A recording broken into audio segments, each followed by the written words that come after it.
ഇന്ന് സെപ്റ്റംബർ 5 അധ്യാപക ദിനം.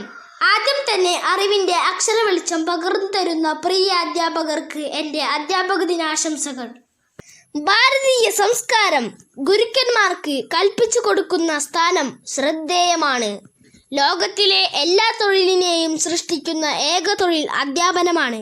അത് വെറുമൊരു തൊഴിലല്ല, പരിശുദ്ധമായ ഒരു സേവനം കൂടിയാണ്. അധ്യാപകരുടെ അർപ്പണബോധത്തെയും സഹിഷ്ണുതയെയും ബഹുമാനിക്കേണ്ടത് രാഷ്ട്രത്തിന് ആവശ്യമാണെന്ന ചിന്തയിൽ നിന്നാണ് അധ്യാപക ദിനം ആചരിക്കാൻ തീരുമാനിച്ചത്. ഭാരതം എക്കാലവും ആദരിക്കുന്ന പ്രഗത്ഭ അധ്യാപകനും ഇന്ത്യയുടെ രാഷ്ട്രപതിയുമായിരുന്ന ഡോക്ടർ എസ് രാധാകൃഷ്ണന്റെ ജന്മദിനമായ സെപ്റ്റംബർ 5 നാം അധ്യാപക ദിനം ആചരിക്കുന്നത്. 1961 മുതൽ എല്ലാ വർഷവും സെപ്റ്റംബർ 5 അധ്യാപക ദിനമായി ആചരിച്ചു വരുന്നു. ജീവിതത്തിൽ ഏറ്റവും മൂല്യമുള്ള സത്യം, നന്മ, ഗുരുത്വം എന്നീ പാഠങ്ങൾ കുട്ടികളിലേക്ക് എത്തിക്കുന്നത് നല്ല അധ്യാപകരാണ്.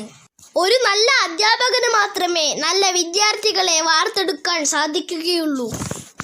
പുസ്തകത്താളുകളിൽ ഉള്ളവ മാത്രം പഠിപ്പിക്കുകയല്ല അധ്യാപകർ, ജീവിതത്തിൽ ആവശ്യമായ പാഠങ്ങൾ പഠിപ്പിക്കുന്നവർ കൂടിയാണ്.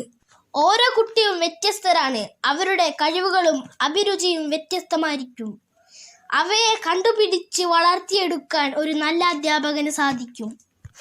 ഇന്നത്തെ ക്ലാസ് മുറികളാണ് നാളത്തെ ഭാവി നിർണ്ണയിക്കുന്നത്. ഒരിക്കലും മാറ്റുകുറയാത്ത ശ്രേഷ്ഠമായ തൊഴിലാണ് അധ്യാപനം. മാതാവിനും പിതാവിനും ദൈവത്തിനും തുല്യമായി ഗുരുക്കളെ കണക്കാക്കുന്ന പാരമ്പര്യമുള്ള ഒരു രാജ്യത്തിൻ്റെ ഇളമുറക്കാരാണ് നമ്മൾ. ഗുരു എന്ന വാക്കിൻ്റെ അർത്ഥം തന്നെ അന്ധത നീക്കുന്നവൻ എന്നാണല്ലോ. പ്രിയ അധ്യാപകരെ, നിങ്ങൾ പകർന്നു തന്ന നല്ല പാഠങ്ങൾ എന്നെന്നും മനസ്സിൽ നിറഞ്ഞു നിൽക്കണേ എന്ന പ്രാർത്ഥനയോടെ ഒരിക്കൽ കൂടി അധ്യാപക ദിനാശംസകൾ നേരുന്നു.